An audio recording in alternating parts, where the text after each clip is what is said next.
And finally, we'll induct a new member into the Minnetonka Skippers Hall of Fame. The Skippers Hall of Fame recognizes outstanding achievement by a singular alumni or group in the arts, academics, and athletics. The 2021 inductee is Mark Lunch McKenzie from the class of 1970. After success with MHS baseball, Mark returned to coach the Skippers and lead the team to numerous conferences as well as state and section tournaments. He later had a successful career with USA Baseball, training Olympic and Junior Olympic coaches and coaching his own national team. Introducing Mark is Scott Coulong from the class of 1996.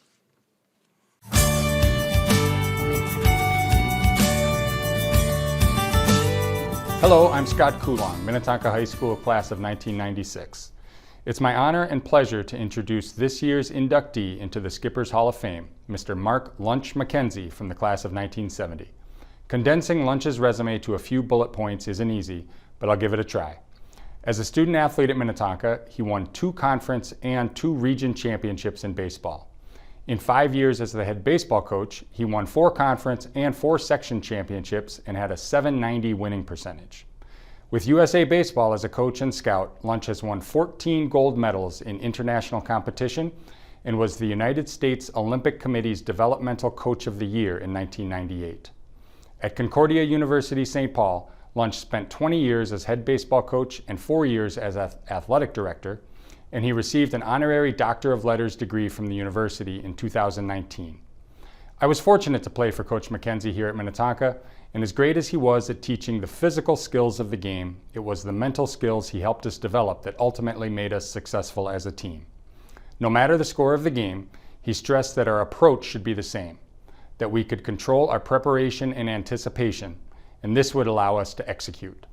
This gave us a great deal of confidence to block out the noise from the other dugout and fans, and to focus on what we could control.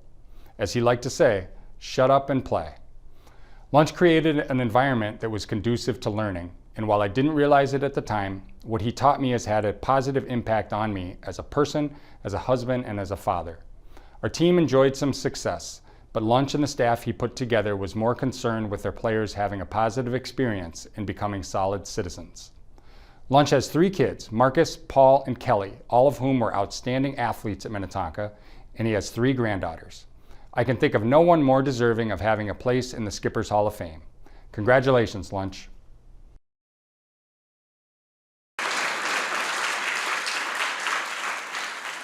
Please welcome Mark Lunch McKenzie to the stage.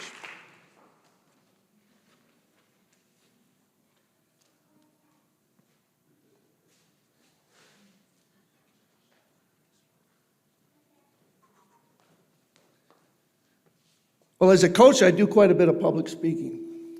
And I don't know why I'm a little choked up here. I don't know if it's because I'm following Brittany or because I'm listening to Koo. I want to thank the Alumni Association, Superintendent Peterson, Principal Erickson, everybody that's coming here, all the guys from 65 who were my heroes, okay? I went to St. Therese Catholic School through the 8th grade. I didn't go to Minnetonka school systems till 9th grade.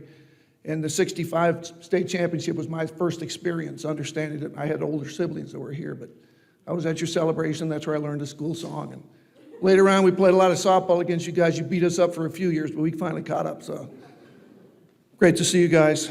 My older sister, Pat, was a valedictorian at Minnetonka in 1957.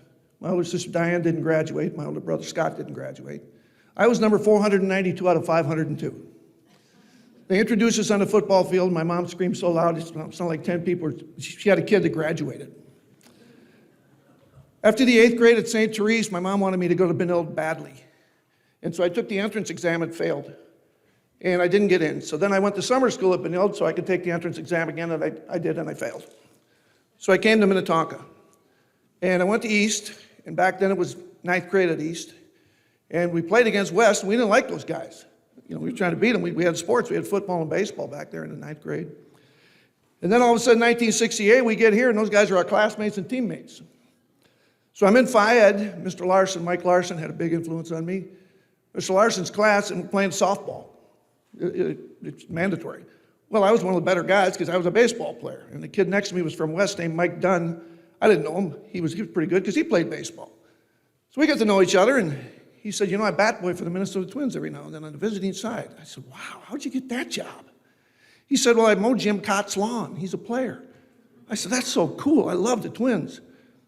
2 weeks later, I'm staying at Steve Jenkins' house in Cottagewood because my mom and dad were out of town at a bricklayers convention. My dad was a bricklayer. My mom was a waitress at Aqua Bowl. And the phone rings. It's 1968. I'm not even named lunch yet. And Mrs. Jenkins says, Mark, it's for you. Well, I assumed it was my mother. Nobody knew I was there. It's Mike Dunn. It's the kid. He says, hey, you want to come down and work the last 3 games of the season? Bat boy's got to go to college. I said, well, yeah, why'd you call me? He said, I called all my friends from West. Their moms won't let them out of school. I said, mine will. So I went down, worked the 3 games. The visiting clubhouse guy's name was Jimmy Wiesner. He said, I run the visiting clubhouse for the Minnesota Vikings. You want to work Viking games? 3 o'clock today, I'll be unpacking the Cleveland Browns. I've been with the Vikings now 54 years. My son runs the visiting clubhouse for the Minnesota Twins, full-time position. I was a construction worker, a laborer, and a block layer. Our whole family was laborers and block layers. I didn't go to college. I coached at Bennett Family Park for 20 years.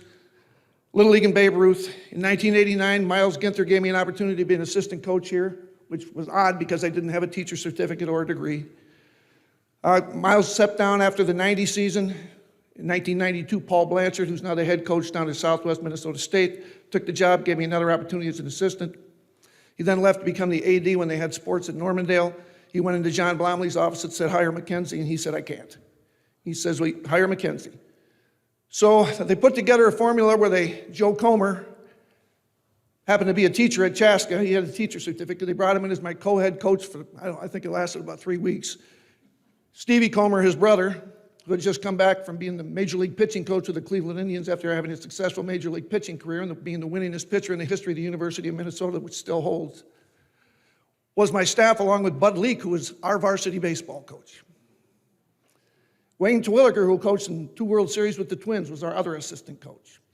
We'd go to the state tournament. I'd have to get up and talk. I'd introduce my staff, and people go, why is this guy in charge?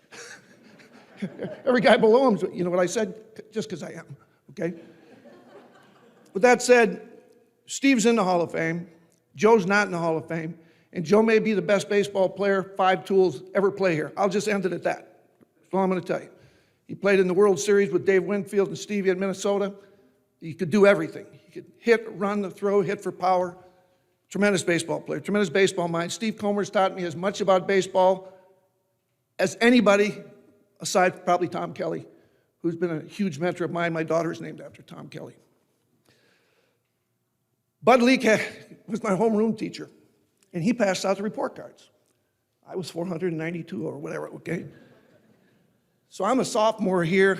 I'm the newbie, sitting in class, you know, trying to impress the girls and stuff, and he goes, hey, McKenzie, I see you got a D- in world history. What's with that? Keeping in mind, he's my coach, too, so I'm scared of him. I said, well, Mr. Leak, the only explanation I can probably give you is I'm a lot more interested in those Cleveland Indians than I am those Inca Indians.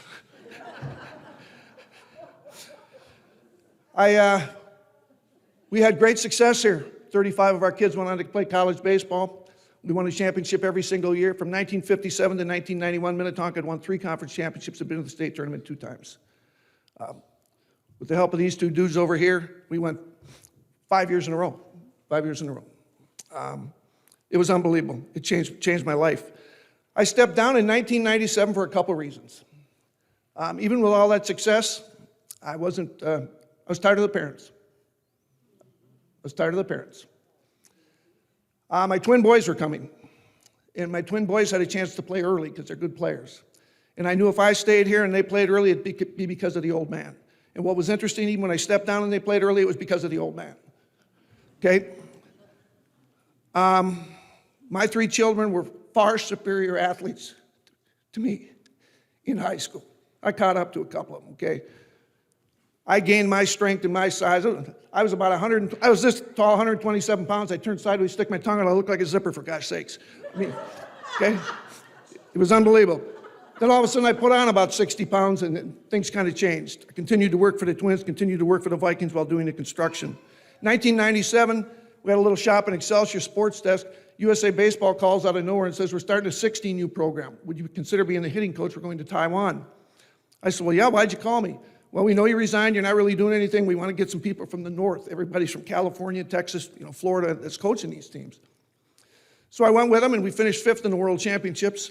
And the United States Olympic Committee was funding it at that time. Now USA Baseball does, so they got all sorts of money. So they didn't have money.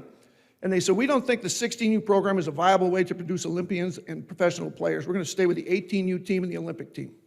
But we'll give you one more year, and if you can win a medal, we'll keep the program. They gave me the team. They gave me 2 great coaches. We became the first team in the history of USA Baseball to go undefeated. We're the USOC Team of the Year. We were Coaches of the Year, and my life changed. Again. I opened up a baseball school at Williston. It grew. I had 21 employees working for me about a year later. And then Concordia goes Division II in 1999. They were an NAIA Division II school in with Crown Bible College and schools like that. They now joined in with Mankato and UMD and these powerhouses, Augustana. So they called and said, would you like to be the head coach? I said, yeah, but I don't have a degree. They said, well, that's an issue. 89% of our faculty and staff have PhDs. I said, well, I don't know what to tell you. And the president of the university says, if you want him, hire him. I retired as the head coach in 2019, turned it over to one of my best friends, who I met when he was playing for Hopkins against me, against us. And in 2016, I got called into the provost's office, and I told my son Marcus, who was my assistant at the time, I think I'm either going to get fired or he's going to ask me to be the AD. And he asked me to be the athletic director. I know. What's wrong with them? My whole point is it's just been one success after another. I've been able to do all these wonderful things. I'm not that good. I'm not steering my ship. I'm going along for the ride, and I'm trying not to screw this thing up because God's been opening up doors for me ever since I came here. All these successes, I won't bore you. I'll just get off the stage. Eddie Hewitt told me to talk for 2 minutes. Everybody else talk longer than that, Eddie. What the heck? I want to recognize my family, Marcus, Paul, and Kelly. Scotty introduced and said I had 3 grandchildren. Well, you can see right now I got 4. It's ironic this is the first time I've met Peyton because Kelly didn't want visitors in the hospital and they live in Belle Plaine. And in 1968, a buddy of mine, Jim Benson, was a big college football fan. He got me interested in college football and I fell in love with the Tennessee Volunteers. It's been a little rough recently. This is the first time I'm meeting Peyton. Paul lettered in 4 sports. He was a team captain. He 8 letters. He played baseball and track, ran track in the same season 1 year. He wrestled, and he ran cross country. Kelly was a 2-sport captain, basketball and softball. She was the team captain. Marcus was a captain of the baseball team and an all-state football player, all-state academic football player. He was the Metro Player of the Year. He holds 7 state high school pitching records still to this day. Stevie Comer helped him a ton when he was younger. He helped me, and then I helped them both. My girlfriend Connie and her son Parker are here.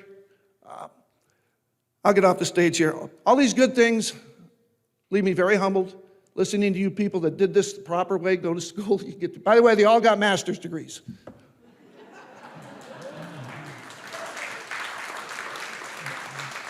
Because what we tried to teach people was what not to do. And don't do what I did because I'm not steering this ship. You can't count on this. Now, with all of those things said, one of the biggest things we've stressed, and I continue to stress because I'm still volunteering at Concordia, I'm still with USA Baseball, is handling success and failure. Because it's really easy to handle all those successes. But my front teeth are fake because I got them knocked out playing hockey. I started wearing the mouth guard after my teeth got knocked out. That is being reactive instead of proactive. Don't do that. I've had 7 major surgeries. I have a fake hip. Stevie got one about a week ago. He's here. I'm diabetic. Been diabetic for 22 years. And while I was laying block in Shakopee, Minnesota, December 8th, 1983, I got a call and said, hey, come home, your 2-year-old daughter Jackie's dead. Jackie was named after my mom and dad, Jackie Marie. She was named after Reggie Jackson, also who's her godfather, who's another godfather of the boys. It was about as low as you can get. 8 months and 28 days later, my wife gave birth to my twin boys. Wow. And later, little Kelly. So my point is you're going to get the highs and you're going to get the lows, and it's about the lowest of lows, and I've had about the highest of highs, and now I've got those 4 little grand girls. I just need one more for a whole infield. I got the infield, I need the pitcher. I'll shut up. I can't thank you enough. I have utmost respect for you, sir. As you know, we've had dealings in the past, and Mr. Dreyer, I know the work you did. You want to know the amazing thing? Sometimes when bad things happen to you that you think are bad, they're good, because if I'd gotten into Benilde, none of this would have happened.